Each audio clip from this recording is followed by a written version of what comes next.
Do you want some more post All-Star break league winners? Michael Bolton, do you think you might have a couple of answers? Thanks, Josh. It's Michael Bolton here, and it's time for another episode of the Locked On Fantasy Basketball Podcast. Let's get to it. Let's get to it, indeed. You are Locked On Fantasy, your daily NBA fantasy podcast. Part of the Locked On Podcast Network, your team every day.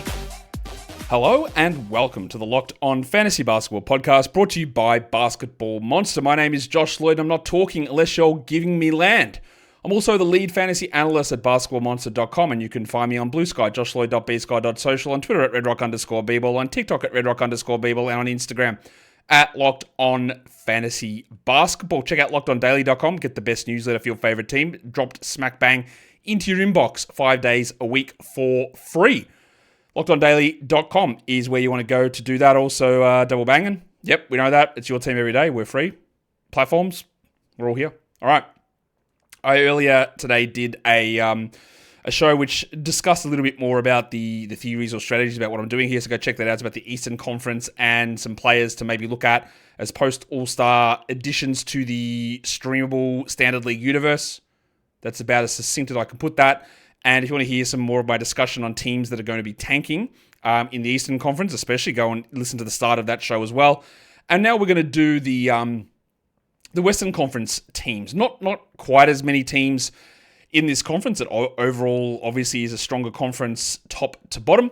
It is still National Drink Wine Day, so just go ahead and get that second glass going for the second show of the day. We will just have a quick look at those teams. Again, if you want to hear me talk in depth about the Eastern Conference All-Star grouping of guys that I think are tanking risks, the Hawks, the Nets, the Hornets, the Raptors, and the Wizards, almost certainly. And if you want to debate the Hawks, you can go listen to my thoughts on that in the last show. And then the Bulls and the 76ers, don't know, maybe, possibly, potentially. They're a tough one to sort of figure out overall. I think that will be one that is not decided yet, but might transition into that move. In the West, realistically, I had 3 names here. I probably could have chucked another 2 in there, maybe. Remember, there's 15 teams and 10 make the postseason. So, yeah, you could have 5 of them not there. But I think it's pretty clear at the moment that the Pelicans, well, they're obviously terrible, right? So they're going to be tanking and sitting players strategically, and certain players won't make it through to the end of the season. Zion, CJ, Trey Murphy, they just won't play through the end of the season. It doesn't mean they're stopping now, but they're not going to play through to final days is the guess there. And the other one's the Jazz, who've been doing this since before Christmas. And I don't really know what this signifies, but it's weird that the game before the All-Star break that Walker Kessler was out, but Lauri Markkanen and John Collins played in a back-to-back. All right, why? They've set out every back-to-back plus stretches of weeks and weeks and games of just not playing. And they play that back-to-back. Was that the last hurrah? I don't know. I don't know. That was very weird. But they're obviously in this mix. The Jazz, they're going to be missing plenty of players. And they sit currently with the third best odds, half a game ahead of the Pelicans in the second spot. So those two teams there, now they're 3.5 games behind the Wizards, who have the number 1 slot. And they're 1 game the Jazz are ahead of Charlotte. So they're in that mix where they just got to keep on losing. Now, it's unlikely that the bottom 4 of Washington, New Orleans, Utah, and Charlotte changes because Toronto's 2.5 games out of that. But positioning yourself in that group, and it's going to be really interesting between Charlotte, Utah, and New Orleans because they're all within 1.5 games of each other. So if there's losses and wins in there, and we're talking about 2 of these teams in the Western Conference, that could swing that very quickly. Whereas Washington seems sort of locked at 1, and Toronto is going to be not really likely to get into that top 4. The other team I think you got to watch for is Portland, who went on that nice little win streak, but they've lost 3 in a row.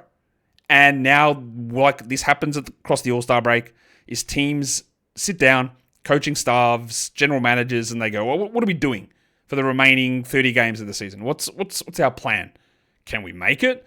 Portland, for example, what are they sitting at the moment? They're 5 games behind the 10th seed. That's tough to make that play in. 5 games over the next, 30 days. 30 days over the next 30 games. That is tough to make up. Plus, there's San Antonio and Phoenix ahead of them. So they currently sit 13th, Portland, which they were looking frisky. They were putting up okay numbers, and they're well ahead of the Jazz and the Pelicans. They can't get down that low. They're 10 games ahead of those guys. They can't get that low. But there's the Spurs and the Suns who are just ahead of them, the Spurs in particular, and getting up to the 9-10, which is Kings and Warriors, they're 5 off that. That's tough to do. So they're at risk to me of, especially after that 3-game losing streak, and now the, let's be honest, end of the season for DeAndre Ayton. It's going to be tough. The Pelicans, not the Pelicans, the Suns and the Spurs, the other two teams not currently in the play-in mix. The Warriors and the Kings currently occupy the 9 and 10 seed. They're going to push. There's no worry about that. What does Phoenix do? They've got a lot of old asses on their team, and there's obviously a level of toxicity around that squad. I wouldn't be shocked if something weird happens. San Antonio, I don't think will be a problem. I think they'll keep pushing. Now, it's not likely they're going to catch. They're not going to catch Golden State or Sacramento. I don't think that's going to happen. It's possible, I guess. But it's unlikely. What do they sit? 3.5 games? I suppose it's possible. They're 3.5 games behind Sacramento, Dallas, and Golden State. Maybe they can catch Dallas. What are they? 5 games behind Dallas. It's tougher, but you never know. But they would be less likely to me. I could see maybe Phoenix in this grouping, but I'm not quite there at that spot for them. So let's go to the Northwest Division, where 2 of those teams reside. There are a couple of teams in this division that I just don't think anything really changes for them post All-Star break. Denver and Minnesota. They're going to be doing their thing. Denver is the 3 seed, half a game behind the 2 seed. Minnesota is the 7 seed, 1 game behind the 6 seed. They want to get to 6. They'll have players returning, like the big Ragu Dante DiVincenzo and Julius Randle. They might be back in the next week. And yeah, I would make sure they're not on waiver wires. For Denver, Russell Westbrook is going to be back. Probably the first game back here. Peyton Watson's still a few weeks away. We don't worry about him, but go and add Westbrook. But their rosters are going to be as they are. There's no big trade change. There's nothing that really adjusts with them. I put the Thunder here because obviously they're in this division. But they're not going to tank, obviously, and they didn't make any moves. So why are they on this list? Well, they are 8 games ahead of the 2 seed. Much like with Cleveland on the Eastern Conference show, they're so far ahead. 8 games up. They are a smart organization. They will know what they're doing. And they will continue to play someone like Shea and probably Jalen Williams quite a bit, making sure they can get MVP, making sure Williams can get all defense, all NBA. I don't think they will limit those guys for that. But they're going to be very smart about this. They're going to be very smart with Hartenstein and Chet and Dort and Joe and everyone else. There's going to be a lot of rotation in and out here. So one player that I will just mention to pay attention to because he's out at the moment, that is the Hong Kong mattress Carson Wallace, who established himself as a 30-minute-a-night starter. We do have other players back in the mix now, like Chet is back there. But I think that there is a chance here that with Dort sitting a game here and Joe sitting and Shea maybe 1 or 2 off, that Wallace will get a couple of extra opportunity games. He is still more of just a steals streaming sort of a player, but it wouldn't shock me if we see, very similar to the way that Peyton Pritchard was for Boston at the end of last season, where there was just always someone sort of sitting or missing or giving extra minutes to someone, where Pritchard became a really, really good player, playing 30, 31 minutes a night or whatever it was, and being a really strong standard league guy. Now, Wallace is a very different player to Pritchard, obviously, but I'm not going to discount him having an ability to make an impact in fantasy. The next one is probably the most interesting one. Well, actually, Utah's got quite a bit, but Dalano Banton in Portland, I think, is one that we do have to take a look at because we saw it last season, and many of you, if you weren't playing fantasy, if you were eliminated at that point, you may not have seen what Dalano Banton was doing at the end of last season. He is a very weird player. He's a 6'9"-ish point guard who's incredibly high usage and can be incredibly inefficient. And if you're watching on YouTube, the stats are at the bottom of the screen there. 41 from the field and under 70 from the line. But I've got him projected like a 28 usage player rest of season. He's 1% rostered. He's 0% rostered on our advanced metric. And at the moment, it makes sense. Why would you? Because he's not necessarily an every night player. But Scoot just got hurt. I think he's going to be fine.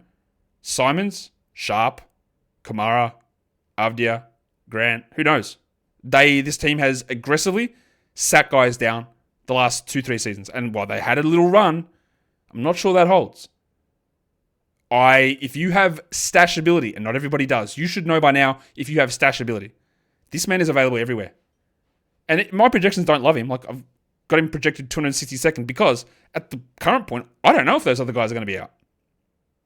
I can think they might, But that's what the point of this is. Just chuck something out there, a name out there to go, hey, remember Dalano Banton? Remember the things that he can do? Remember he can have 30 usage and go 20 and 6 and 6 with a steal and bad percentages, but he can do that. But he's not a good enough player. There were people making insane arguments about this guy last season, but you'll notice that he's been out of the rotation this season. But there are going to be plenty of guys out. Now, you could argue that they'll elevate Shaedon Sharpe because he's been terrible this season. True, they could do that. But they could also just say, okay, let's see what happens. Do they just go Sharpe and Banton? Is Scoot's injury worse? I don't know. But he is a name that we saw last couple, just something pushing up a little bit. And that little push up that happens is useful. The Utah Jazz have obviously been a mess all season. And old mate Kyle Filipowski is a name that we've talked about a lot on this show. We have to wait for the opportunities to fully arise, and he's not quite there. He had big numbers in college. A passing, shooting, shot blocking, rebounding big man is very interesting. Now, the blocks have not come in the pros at all. But he started at center last game with Kessler out. And if we believe that Kessler, Collins, Markkanen are going to be sitting games here, well, I think they'll be very interested to see what Filipowski can produce. He's not really rostered anywhere. He's 3% rostered. And I wouldn't necessarily be grabbing necessarily, but much like with Banton, there is clear stashability for Filipowski. And he's just available actually everywhere. Your other options for the big man there, it's like Oscar Tshiebwe. Nah, I'm good. Cody Williams playing the 4. Probably the worst per minute player currently in the NBA. What about old mate, you know who it is? Michael Porter. Will he play? He's not good. He's not as good as Filipowski is either. And they don't have as much invested in him. So, yeah, and Potter's 27 years old. Filipowski's what, 21? Yeah, 21. So, he's an interesting name to me. A bunch of other names just to pay some attention to, like Aaron Gordon. Not saying he's a must-roster guy, but he's in the streaming universe, the old SCU. Does that even make sense? I don't know what the C stands for. The streaming cinematic universe? No. Lou Dort, Isaiah Joe, just names to have in that mix. Maybe you get to even someone like a Dylan Jones or an Usman Jeng, who could be options, or Pig Williams. Don Klingon I put there he just has to be rostered everywhere. That is absolutely not negotiable. That is not a streaming. That is not debatable. Donovan Klingon's just must roster. Rob Williams, you could throw in there. I'm not that interested there. I just don't think he's going to play enough, honestly. But Jabari Walker, Scoot Henderson also, just make sure he's rostered. And we'll see what they do. And in Utah, the obvious one is Keontae George, of course. But Isaiah Collier, just a clear must roster player. Not a debatable option here. So that both him and Donovan Klingon, it's just absolutely not debatable. They are must roster players. The other two names to watch in Utah are going to be Bryce Sensabaugh and KJ Martin, who hasn't played yet for them. But could they go with a Martin, Williams, Filipowski, Collier, Sensabaugh grouping? Juzang grouping? Maybe. It's going to be very ugly there. And KJ is just a little interesting to watch. Today's episode is brought to you by TurboTax. Taxes used to be waiting and wondering and worrying if you were getting any money back at all, and then waiting and wondering and worrying some more. Well, now taxes is nothing like that. It's just matching with a TurboTax expert who can do your taxes as soon as today. An expert who gives your taxes their undivided attention as they work on your return, while you get real-time updates on their progress so that you can focus on your day. An expert who will find every deduction possible and file every form, get every investment and everything with 100% accuracy.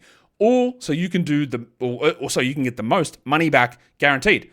No waiting, no wondering, and no worries. Now, this is taxes.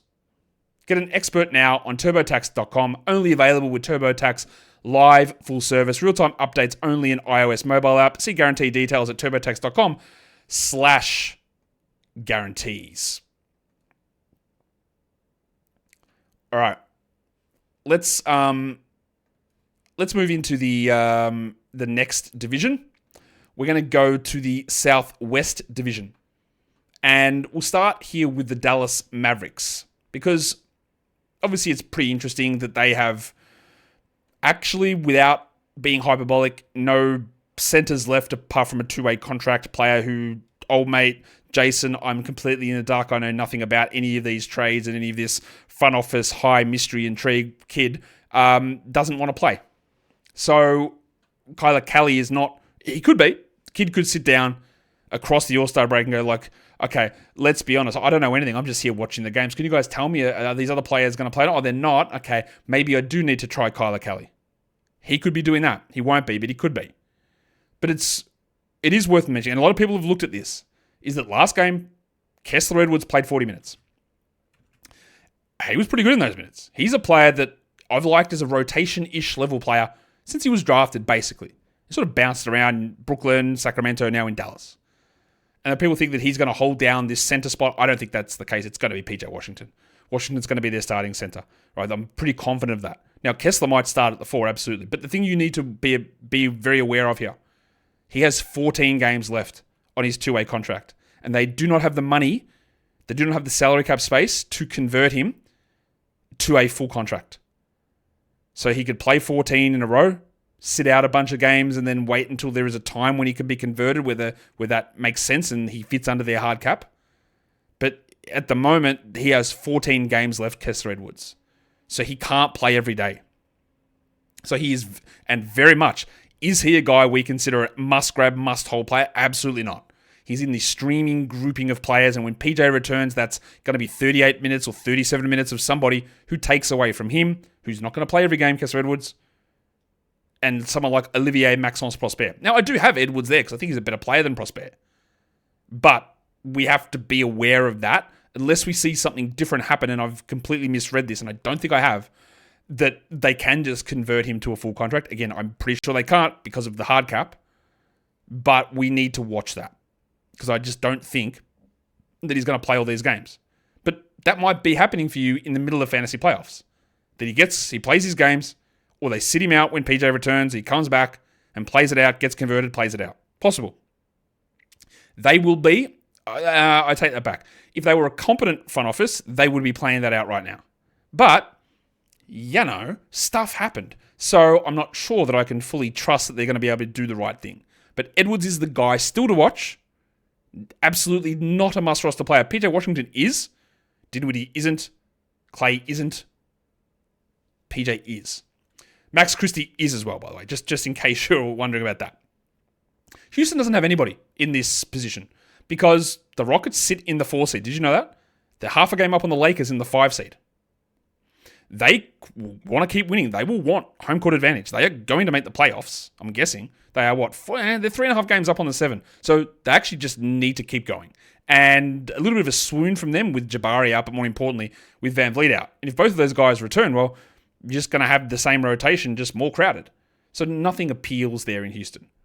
The Memphis one becomes a little bit more interesting to me because this man just came back from a very long absence and he was very good last season. It's Vince Williams Jr. Now, the situation for Vince this season is very different to what it was last season, clearly. Last season, he started on a 2-way contract. Every player in the world got injured. He got converted. He was great. Then he hurt his wrist and he didn't play. He's rostered nowhere, 2% rostered. I think he can be, like, you can see my projections there, 133rd in points leagues, 142 in category leagues, which you'll say, well, in a 12-team league, there's 156 roster. That means he's must roster. He absolutely is not. He is not. We talked about this on the stream show yesterday. He is fine, but there is a chance that something happens. We've seen it all season long, that someone just gets hurt all the time.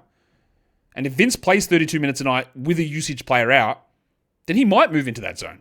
I don't think he's there now, but he might. His numbers at the moment, they're not very, 5 points, 4 rebounds, 2 assists.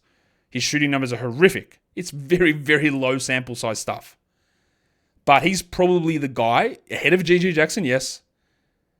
Ahead of Jay Huff, yes. Scottie Pippen, Luke Kennard, yes. Vince is the guy I think we keep your eye on, and nobody's grabbing him, nobody's rostering him, and I get why that's the case.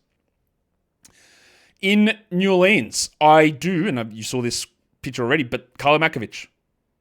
I don't have an update fully yet. Well, that's not true. We do have some sort of an update on Yves Missi with his knee. They just said, okay, he's reevaluated in 2 weeks or whatever it was. So no real long-term thing there at this point. But remember, that doesn't mean that he's coming back. This might only be a short period of time that Messi is out, but I don't think you can leave Matković on the wire. Jose Alvarado is replacing DeJounte Murray. There's a risk of Zion, Trey, CJ, all missing time. Now, last game, they actually didn't, with Zion out, they didn't start Matković. They started Javonte Green, which is frustrating. But if Messi's going to miss time, Matković is the one to go for. So he's the guy to add. He is very close. He's not Donovan Clingan level must add, but he's way higher than like Kessler Edwards or Vince Williams. And then we can adjust it later on if we need to. But that's where he sits, I think, at this moment as a really strong option. Now, there's some other names to discuss here that are in the mix of, as I just take away the thing that I shouldn't have taken away. There's a bunch of guys who are in that mix. Najee Marshall, Olivier Maxence Prosper can be considered. Whether he starts or it's Edwards, I don't know. Marshall's probably the guy I like the most out of that grouping. But he's like rostered in more spots. Dylan Brooks in Houston. And then in New Orleans, it gets a little interesting with BJ Boston, Jordan Hawkins. I'll put Jose Alvarado on that list because he just needs to be rostered irrespective. Like, he just needs to be. And you'll notice that I didn't talk about the Spurs either because I don't think the Spurs are packing it in. I don't think that anything major is happening. There's no like, wow, we've really got to pay attention to this guy. They got more crowded at the trade deadline All-Star break by adding De'Aaron Fox in. And like, you got Barnes and Johnson and Sohan can play more and Castle can play more. It's worse from trying to uncover a fantasy option there.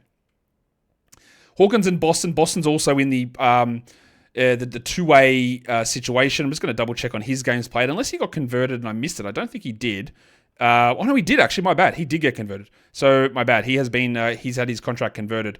So he is an interesting option when he gets healthy, but it's going to require multiple players going down. I still think Karlo is going to be the better option there.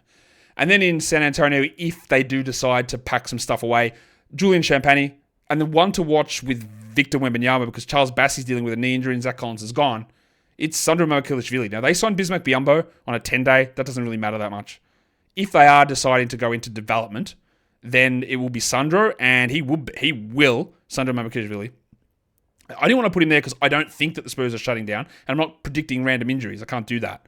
But Mamu would be a very good option if we do get the scenario where the Spurs are, trying to, shift their focus more towards next season. Today's episode is brought to you by Hungry Root. You know that planning for your Hungry Roots is difficult. Planning for your meals is difficult. Planning to be healthy is hard. It requires time. It requires effort. It requires thinking. And we don't always have time for that. Work, family, friends, all these commitments. But you got to do it, right? You got to be healthy. It's important. And Hungry Root is a great way of getting those healthy groceries and meal recommendations to you. Every meal that they recommend as well is ready in 15 minutes or less. It is a huge time saver and it makes eating healthy simpler. You're going to love Hungry Root. For a limited time, get 40% off your first box and a free item in every box for life. Go to hungryroot.com/LockedOnNBA. Use the code LockedOnNBA. That is hungryroot.com/LockedOnNBA. The code is LockedOnNBA to get 40% off your first box and a free item of your choice for life.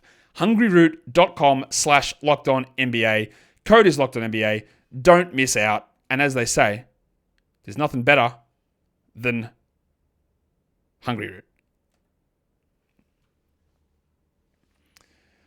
Okay, let us move in now to talking about the final division in the Western Conference. We are going to the Pacific Division.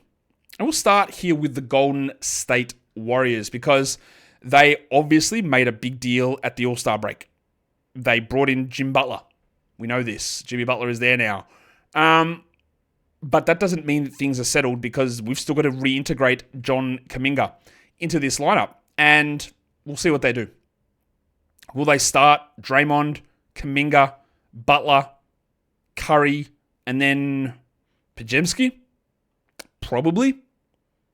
Has Steve Kerr, for the foreseeable future, lent into Moses Moody over Buddy Hield? Well, that's the big question, isn't it? Hield, we've had multiple Hield cycles already this season. Oh my God, this guy's amazing. Oh, he's terrible. Oh, wow, he's amazing. No, he's terrible. I think it's happened 3 times already. And Steve will probably go back to it because, but Moody is playing the best basketball of his career. it's still going to... And they're going to need... Part of the reason why the Draymond, Butler, Kuminga pairing is so weird and interesting is that they can't shoot. So is Podziemski, who also can't really shoot, is he enough? Because Steph by himself, as good as he is, that's too much. So does Moody get the nod over Hield? I don't know. Moody's averaging 9 and 2 this season with 0.6 steals. Look, he hasn't obviously done much. I've got him projected around 20 usage, around the 200th best player, but he's not rostered anywhere. It's just do that if they lean into a rotation that is Curry, Pods, Kuminga, Butler, Draymond, with some Moody, some Post, some Payton and Looney, then and a little bit of Hield. He played 13 minutes last game. Moody could just, again, move into the streaming cinematic universe. Just someone that we go, all right, now I've got a role coming up. Now we can see what you're going to do. It's not very far from a guarantee. We're not there at all. But it's something. Now, Pods just should be rostered. Podziemski just should roster him at this point. Big minutes last game. Kuminga will change a lot of stuff, and we'll have to make another reassessment. Of course, Podziemski got the foreseeable future kiss of death. But for now, we roster him and see where it goes. For the Clippers, they also made a change last time out, and it was Chris Dunn starting instead of Derek Jones. Now, is that going to be what they do moving forward? I don't know. Will it be that Chris Dunn plays 28 minutes, which we'd roster everywhere, or will he play 21, which we go, I need some assists and steals, so we get into it. Because there was a period where Dunn had moved from the starting lineup when Kawhi returned and started playing 13 minutes a night, and then had a knee injury and was out. But he's back, and the minutes are up, and Kevin Porter's gone. So, and Marjan Beauchamp's not it, obviously. So, and Bogdan Bogdanović is there as well, and we'll see what they do. But they've lent back to Dunn instead of Bogdanović or Jones. And he's a player that, while can struggle with his shooting at times, he does have a relatively fantasy interesting game. Out of position blocks, some steals, some assists, some rebounds, some threes. And if you just get the 26 a night, we might get there. I put Dorian Finney-Smith on there for the Lakers. I could have put Jackson Hayes, but he's grabbed everywhere. I could have put Alex Len, but I'm not stupid. I could have put Dalton Connect, but also, no. I could have put Rui Hachimura, but as you're aware, I'm not sure if you know, he's rostered in quite a few leagues. So I'll put Dorian Finney-Smith there, because I do think that when Luka is rolling, and Reeves is there, and LeBron is playing, that having someone like Finney-Smith, as opposed to mid-range legend Rui Hachimura in the groupings, makes more sense. They might not go that direction at all, but Finney-Smith has played off Luka. Defend, sit in the corner, shoot threes. Where Rui's is like, elbow long two, please. So just keep an eye on it. I'm not sure there's any sort of switch happening immediately here. But I do think that there'll be an opportunity where Finney-Smith, much like he was earlier in the season with the Nets, where every time we look at streaming, you go, maybe we stream Dorian Finney-Smith in. And he's not rostered anywhere either, so we take a look at that. I'm going to go just wildly off the board for Phoenix. Am I doing it because I didn't really know what else to say with Phoenix? Sort of. I don't know whether they're going to have random shutdowns or give the season away because everything's so toxic. I've got no idea. I don't know. Will they decide they're going to give Vasilije Micic minutes? I don't know. But I'll tell you who they've been giving minutes to. 21, 13, and 26 the last 3 games. If you're watching on YouTube, you know who it is. It's TyTy Washington. He's played big minutes the last 3 games. And yeah, Micic isn't available. Cody Martin hasn't played. Beal has been out for 4 games. And Allen's been in and out. And Booker sat the line. All that stuff is true. But if we see that Booker was out and Allen was out and Beal was out and the guy they went to was Washington, you should immediately go, what? All right, I guess. That's just a deep cut. They are preferring him. They are preferring TyTy Washington over Monte Morris. And okay, I don't think many of you would actually have seen that. And that's fine because it's bloody TyTy Washington. But he is ahead of Monte Morris. He could be getting minutes at some point over Tyus Jones if they shut things down. Now, I didn't include Bol Bol in this because everyone's grabbed him. I know that. Bol has been grabbed everywhere. That's fine. That's why he's not on the list. If he hasn't, you hold on to him. Now, he could die off completely as well because if Beal and Booker and all these guys return, what if he plays limited minutes again? It's very possible. But he's just a must-grab player for now, Bol. Because again, if they do shut things down, he will be given a huge run at things. But I just wanted to bring to your attention TyTy Washington. Just thought it was worth discussing. Some other names on these teams to take a look at. Quinten Post. I always get that one wrong. Quinten Post. Quentin Grimes, Quinten Post. He's been pretty bad recently, but as a shooter, maybe does he get minutes over Looney when Kuminga is back? I feel more confident at the moment in Post than Jackson Davis.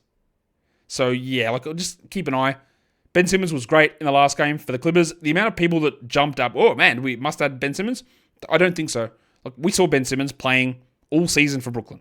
Wasn't particularly good. He had a few little moments. But that was a game that, again, was in the wacky zone the day before the All-Star break and on a day where Kawhi didn't play. And I guess the concerning part or the enlightening part was he was taking minutes from Ivica Zubac. And if there's one coach who loves a small ball, it's Ty Lue. So we do watch it. He's on our list, Ben Simmons. We watch to see where it goes. I'm not super confident in it, but he's there. Jackson Hayes, or Derek Jones, the other one from the Clippers. Yep, all right, fine. He's in the mix, whatever. Jackson Hayes probably just should be on rosters. I don't think it's going to be particularly illuminating to have him. I don't think he's going to be great, but is he going to be better than Nick Richards? Probably. But he's probably just in that streaming area. And then Jordan Goodwin's the other one. Two-way guy, point guard. Could he play and take some minutes from Gabe Vincent? He's been really good. I don't think so, but I just wanted to bring his name up. And then in Phoenix, again, Bol. I didn't include him again. He's just way too rostered. But Grayson Allen, Royce O'Neal are both under 20% on Yahoo. And they're worth having a look at in this spot because you know they're going to be elite stream guys. And then the last one is Sacramento, who I didn't include in this. Is they're not tanking. Then nothing's massively changed to open stuff up. Levine in, Fox out. Valanciunas in as a backup center. LaRavia in whatever Memphis was doing. So nothing really opened up. Nothing's changing massively about their priorities. But I just throw Keon Ellis' name out there. You probably do want to roster him, but we also saw the game before the break, he played 22 minutes. And to me, I won't feel super confident in Keon unless he is a starter. Because we have seen it is very hard to have consistent 30 minutes off the bench. And with the way that they coach and the way that the organization seems to have their priorities set, then he's not in that level of priority. But again, it's the All-Star break. Do they sit down and look at lineups and go, man, all these advanced numbers are really favoring Keon? Or does Vivek come in and say, doesn't score big numbers. He's not Clay. He's not Steph. Does that happen? So he can't play? I don't know. But we roster him and we see if they make any noticeable changes to their rotation decisions. All right. That's a run through all 30 NBA teams. Just taking a look at some names that I do think are somewhat interesting to pay attention to see what happens after the break. Again, there are going to be weird things. Teams will sit down, talk about things with their coaching staff, their data staff, their training staff, their management staff, and go, what are we doing the next 30 games? What are we planning? When are we flipping? What is our rotation decision? Like, say the Bulls, for example, in the Matas Buzelis starting thing. That's already happened, but that's often the thing that you come out of an all-star break, and these teams go, right, first game, they come up and they go, from now on, Matas Buzelis is starting the rest of the way. We are evaluating him. Now, we already know that he's starting, but I'm giving you that, like, that's the idea. That there'll be teams that make these switches, and they do it right now. So be on the lookout for it. Guys, also, I want you to be on the lookout for yourselves. I want you to be on the lookout for your friends, your family, the people that you care about. I want you to be caring about yourself, though. I want you to be making sure you are uplifting when things might be looking bad. There's always going to be something small that you can go, but at least. Guys, we are done here. Thank you so much for listening, everyone. See ya.